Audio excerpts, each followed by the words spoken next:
I never thought I'd be the kind of person who plans revenge.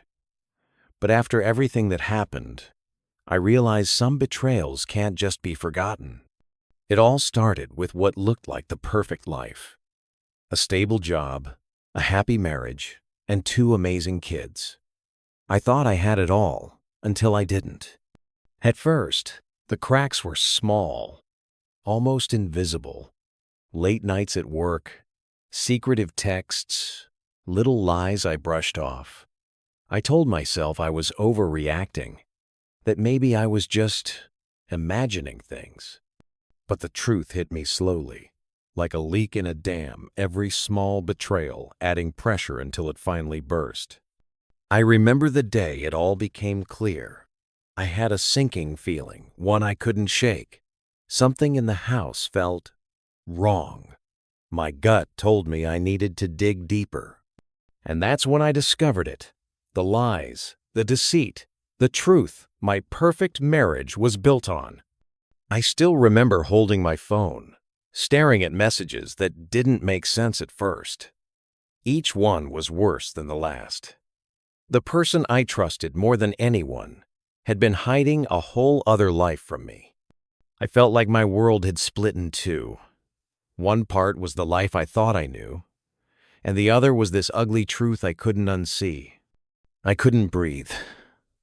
I paced the room over and over, trying to convince myself this was a mistake. But the evidence was undeniable. Everything, the late nights, the sudden changes in behavior, the constant excuses, it all made sense now. I realized I wasn't just hurt. I was furious. And in that fury, something else started to grow. A plan. I knew I couldn't just lash out. I had to be smart.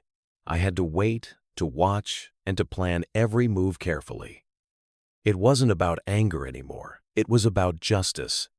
I started documenting everything, saving messages, receipts, photos, anything that proved what had been done.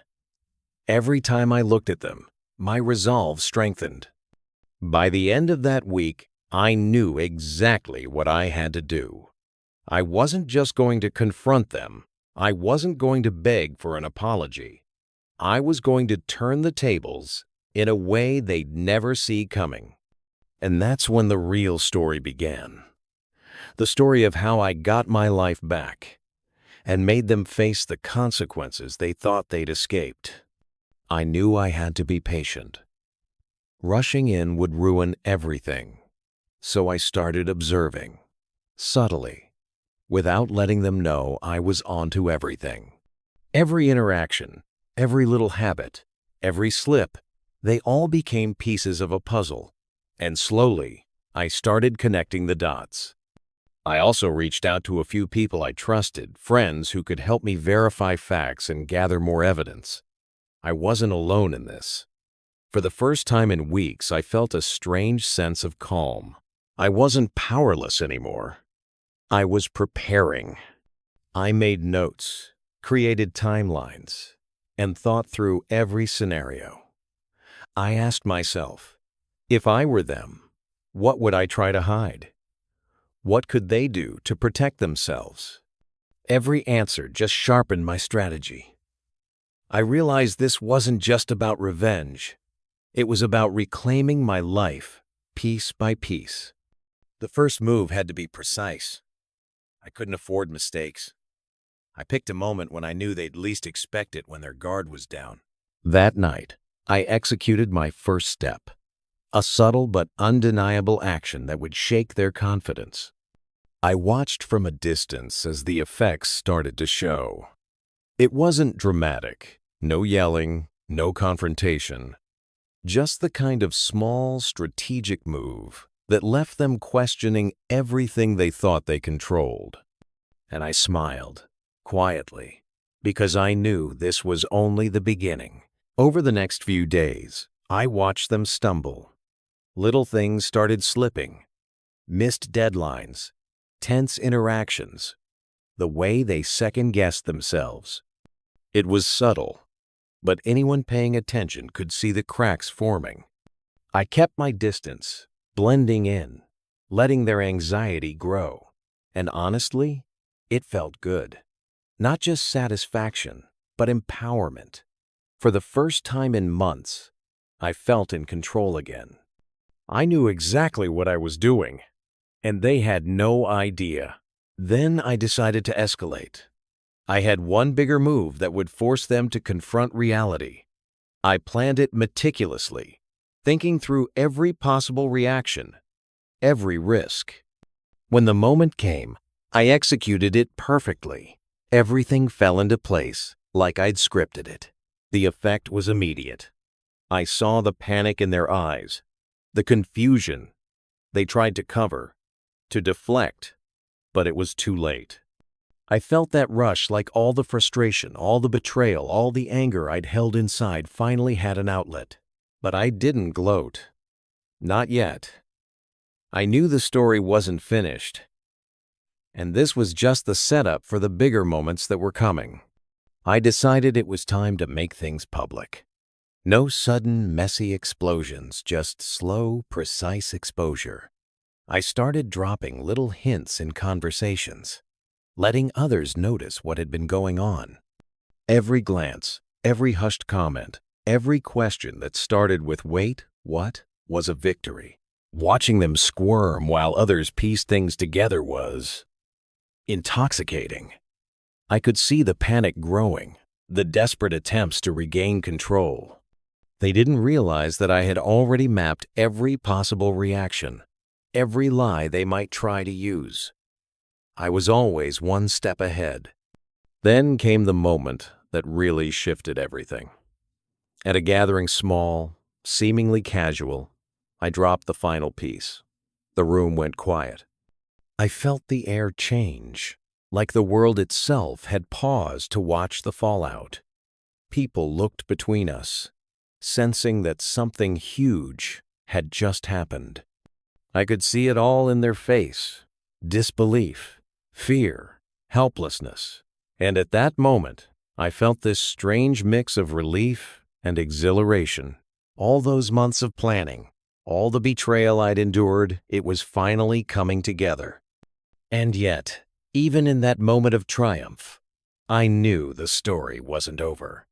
There were still more moves to make, more reactions to orchestrate, more karma to let unfold. After the public reveal, things shifted fast. People started whispering, gossiping, some confronting them directly. I watched from the sidelines, feeling the satisfaction of seeing their carefully constructed world start to crumble. Every glance they threw my way was filled with panic. They knew I held the cards now. I got messages, subtle apologies, awkward attempts to explain themselves. I ignored them all. This wasn't about reconciliation. It was about them feeling the weight of what they'd done. The same helplessness I had felt when they betrayed me. Then came the hardest part, seeing the collateral damage. Friends and colleagues I had trusted were caught in the middle, unsure who to believe. It hit me that revenge isn't clean. It isn't just satisfaction, it's chaos. But even through the chaos, I felt something powerful: clarity. Every betrayal, every lie, every hidden truth that had once been buried, it was out. I wasn't just reacting anymore. I was in control of the narrative. And for the first time in years, I felt truly seen, truly heard, truly vindicated. Eventually, I confronted them directly, eye to eye. No theatrics, no public audience, just me, them, and the truth laid bare. Their faces told the story before words were even exchanged. Guilt, fear, regret. I didn't scream, didn't cry. I let the silence do the work. And then, calmly, I recounted every betrayal, every manipulation. Each word landed like a hammer. Their attempts to justify themselves fell flat. They knew there was no excuse this time. When it was over, I walked away lighter than I had felt in years. I wasn't cruel. I wasn't petty. I had simply reclaimed my life. The weight of their lies no longer rested on my shoulders. I realized revenge wasn't just about making them suffer. It was about reclaiming my own peace, my own narrative. And as I stepped into the next chapter of my life, I knew this. Betrayal had tried to break me, but instead, it made me unstoppable. I didn't need to plot further. Life had a way of balancing itself. Slowly, I started noticing how their carefully constructed facade began to crumble. Deals fell through. Friends distanced themselves. Opportunities vanished. It wasn't me doing it. It was karma, undeniable and poetic. And every time I saw a ripple of consequence in their lives, I felt a quiet satisfaction, not gloating, just recognition that the universe had finally caught up with them.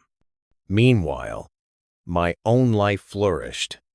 I focused on the people who mattered, my work, my happiness. I traveled, laughed freely, and finally slept without that gnawing anxiety that had haunted me for years.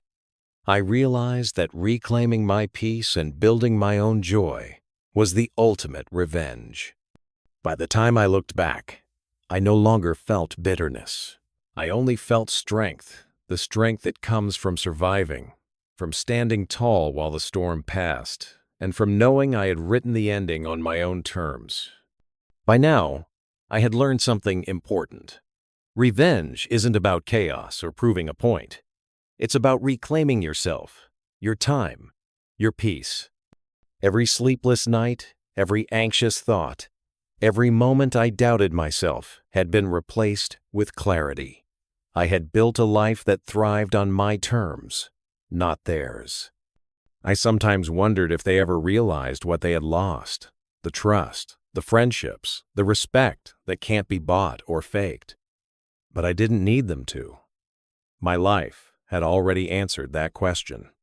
Sitting on a quiet balcony one evening, watching the sun melt into the horizon, I finally smiled without restraint. I had been through the storm and emerged stronger, calmer, wiser. I had stories to tell, lessons to carry, and a freedom that no betrayal could ever touch again. And in that freedom, I found the ultimate revenge. A life lived fully, joyfully, and authentically, while the people who tried to hurt me were left staring at the shadows of what could have been. I finally understood that the real victory wasn't theirs falling, it was me rising. Hey, if you're enjoying this story, make sure you hit that subscribe button and turn on notifications. Trust me, you don't want to miss the next wild, unbelievable story. Join the family, and let's uncover the truths together.